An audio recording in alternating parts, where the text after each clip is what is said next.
no man can fully grasp how far and how fast we have come. But condense, if you will, the 50,000 years of man's recorded history in a time span of but a half a century. Stated in these terms, we know very little about the first 40 years, except at the end of them, advanced man had learned to use the skins of animals to cover them. Then about 10 years ago, under this standard, man emerged from his caves to construct other kinds of shelter. Only 5 years ago, man learned to write and use a cart with wheels. Christianity began less than 2 years ago. The printing press came this year. And then less than 2 months ago, during this whole 50-year span of human history, the steam engine provided a new source of power. Newton explored the meaning of gravity. Last month, electric lights and telephones and automobiles and airplanes became available. Only last week did we develop penicillin and television and nuclear power. And now, if America's new spacecraft succeeds in reaching Venus, we will have literally reached the stars before midnight tonight. This is a breathtaking pace, and such a pace cannot help but create new ills as it dispels old. New ignorance, new dangers. Surely the opening vistas of space promise high costs and hardships, as well as high reward. So it is not surprising that some would have us stay where we are a little longer, to rest, to wait. But this city of Houston, this state of Texas, this country of the United States was not built by those who waited and rested and wished to look behind them.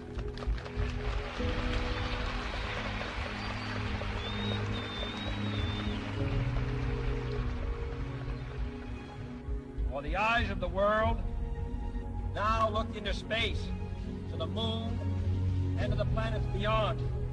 And we have vowed that we shall not see it governed by a hostile flag of conquest, but by a banner of freedom and peace. The exploration of space will go ahead, whether we join in it or not. And it is one of the great adventures of all time. Those who came before us made certain that this country rode the first waves of the Industrial Revolution, the first waves of modern invention, and the first wave of nuclear power. And this generation does not intend to founder in the backwash of the coming age of space. We mean to be a part of it. We mean to lead it. Its hazards are hostile to us all. Its conquest deserves the best of all mankind, and its opportunity for peaceful cooperation may never come again. But why, some say, the moon? Why choose this as our goal? And they may well ask, why climb the highest mountain? Why, 35 years ago, fly the Atlantic? Why does Rice play Texas? We choose to go to the moon. We choose to go to the moon.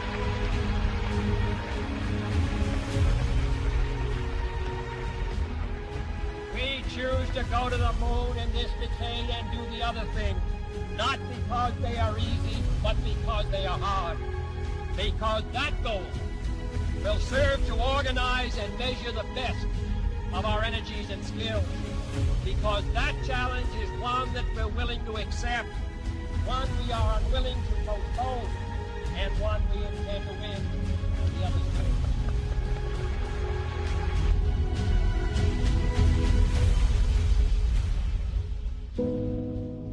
Houston,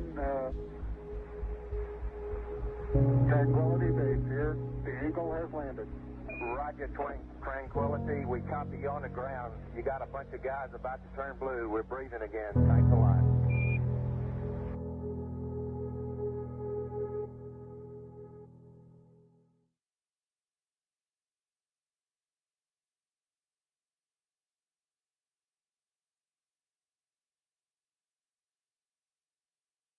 I think the momentous, most memorable thing that I can recall about that particular day was the opportunity while my two friends here were being put into the spacecraft to stand alone by myself out there and look at the rocket and the quietness and see the sun come up and the waves rolling in and the evidence of the millions of people watching, but nothing specific, and just so quiet, and to realize that indeed such a contrast was going to take place, all the frantic activity preparing the rocket, but it was so quiet up there for me personally, and that in a very few moments we were going to be departing in a great roar and off for a momentous event.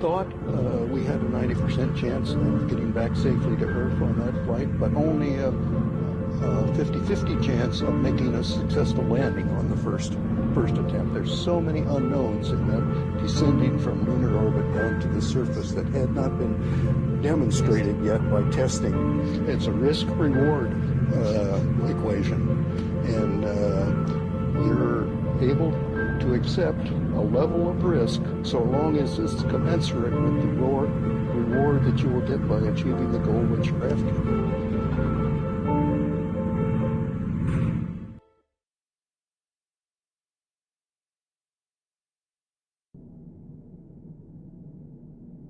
T-minus 1 minute, 35 seconds on the Apollo mission, the flight to land of the first men on the moon.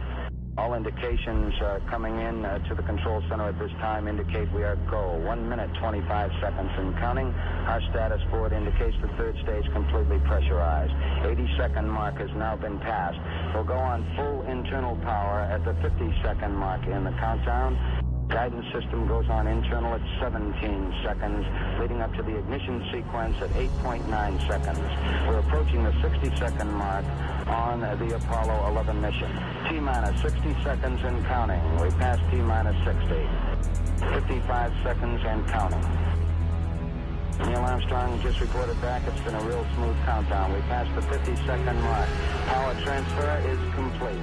We're on internal power with the launch vehicle at this time. 40 seconds away from the Apollo 11 liftoff. All the second stage tanks now pressurized. 35 seconds and counting. We are still go with Apollo 11. 30 seconds and counting. Astronauts report it feels good. T-minus 25 seconds. 20 seconds and counting. T-minus 15 seconds. Guidance is internal. 12, 11, 10, 9. Ignition sequence start. 6, 5, 4, 3, 2, 1, 0. All engine running. Liftoff. We have a liftoff. 32 minutes past the hour. Liftoff on Apollo 11. Tower clear. We got a roll program. Neil Armstrong reporting the roll and pitch program, which puts Apollo 11 on proper heading.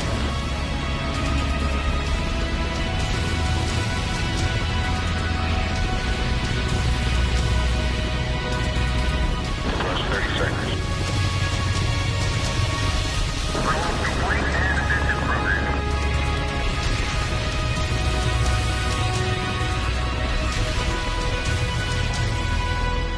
One round.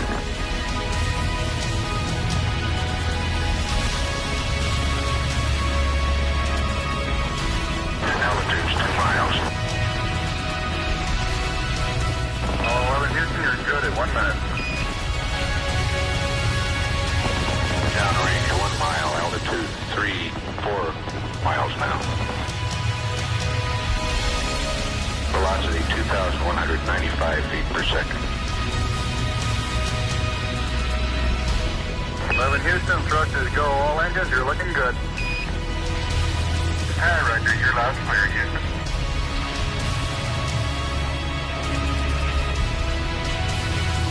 We're through the region of maximum dynamic pressure now. 11 Houston, your guidance is converged. You're looking good. Set 8 miles downrange, 12 miles high. Velocity 4,000 feet per second. Stand by for mode 1 Charlie. Mark, mode 1 Charlie. 1 Charlie. Cliff Charlesworth taking a staging status. This is Houston, you are go for staging. Tower's on. Roger, tower. Board cutoff. Inboard engines out. I'm in board cutoff.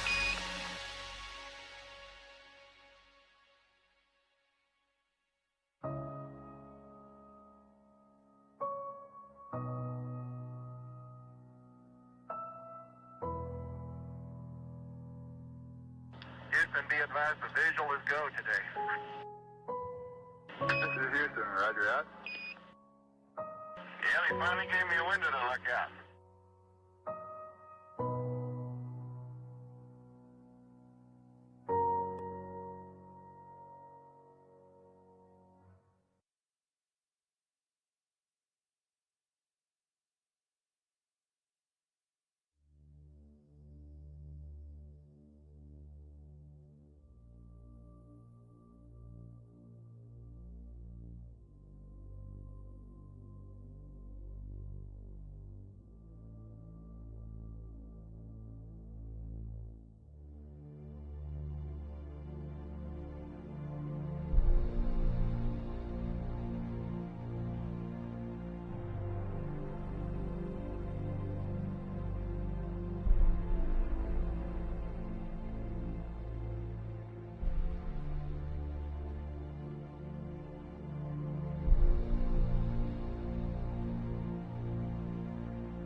I think certainly to go as far away as the moon and look back on the Earth certainly does affect your perspective.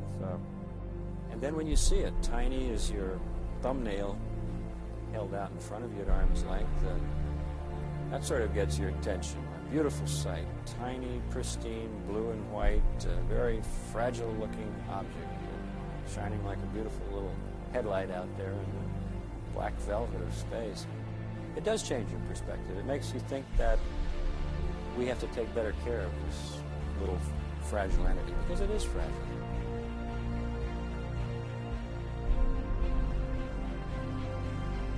Apollo 11, this is Houston.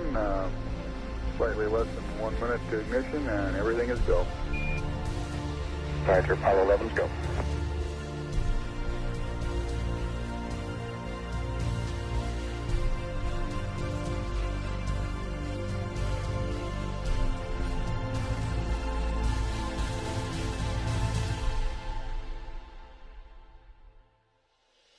Ignition.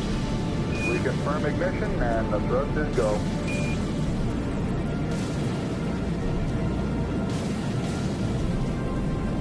Apollo 11, this is Houston at 1 minute. Trajectory and guidance look good, and the stage is good.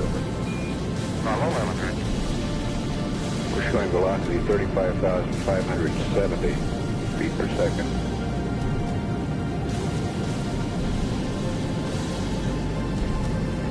Apollo 11, this is Houston. Around 3.5 minutes. You're still looking good. Your predicted cutoff is right on the nominal. Roger, Apollo 11's go.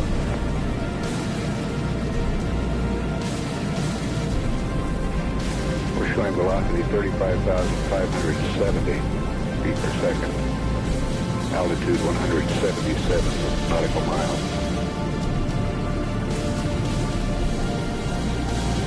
Apollo 11, this is Houston. You are go at 5 minutes. Roger, Apollo 11's go.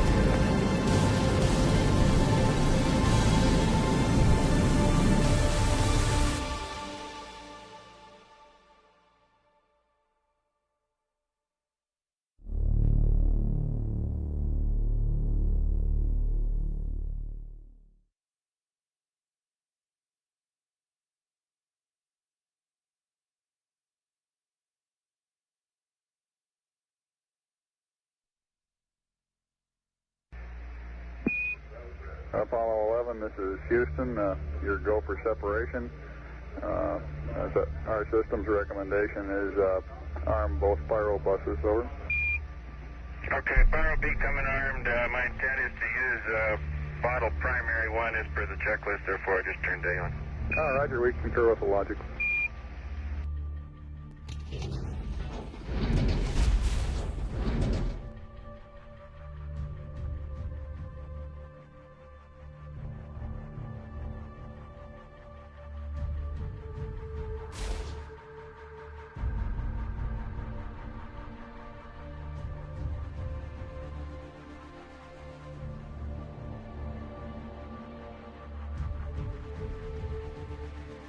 Okay, we got the eagle in view.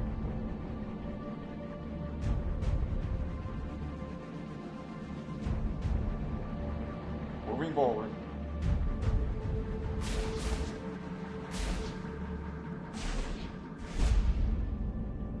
$10 meters. 8 meters. 6. 5 meters.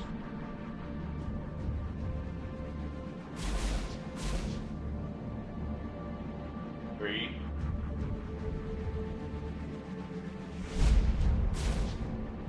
2 meters.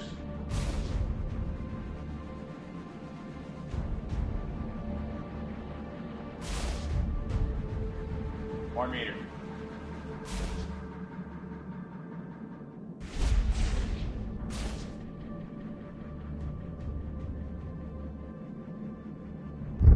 Capture.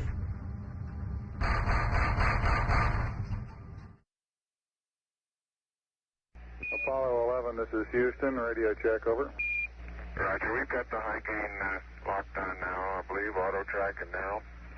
Okay, you're coming in loud and clear, but Mike is just barely readable. Hello, it's Neil. How are you reading, Mike? Loud and clear now, Mike, and we understand that you are docked. That's fine. Houston, we're ready for LEM ejection. Roger, go for LEM ejection. Thank you.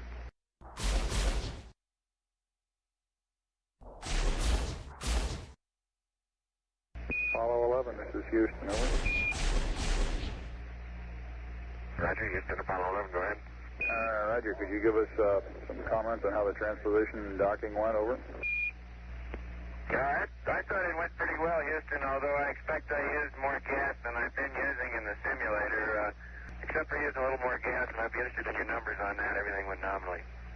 This is Houston. Roger, we copy.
Eagle, Houston, the alignment and the initialization look good to us, over. Roger, thank you.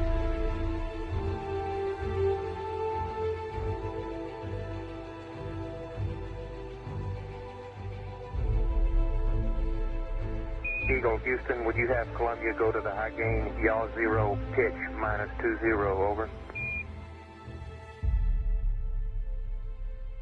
There you go, 1 minute till take. You guys take care. See you later.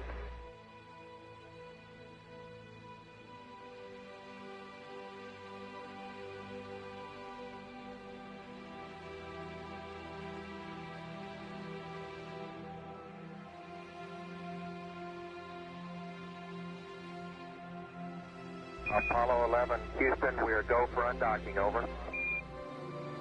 Roger, understand.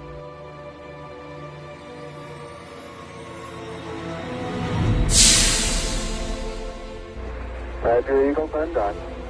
Roger, how does it look? The Eagle has wings. Roger.